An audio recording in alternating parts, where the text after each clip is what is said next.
يقبلوا بينهم مغرض ولا حاقد، من شاف وإنسان مجور كل واحد شال موز الرباعة ورزح الظهر والساند، ثم العداء تحمل الرشاش والجرمال رمز الشجاعة ولا يتنقد الناقد.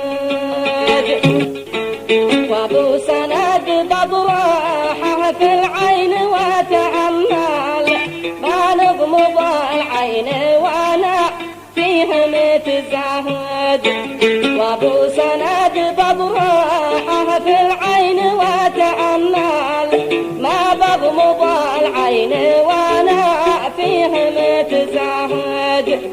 يشهد لهم حصن ابوهم طول ما تبدل تاريخهم من زمان القبيلة عامد، أغمار رمز البابا له سم متزول والمدح من غير لسني يمدح القاصد.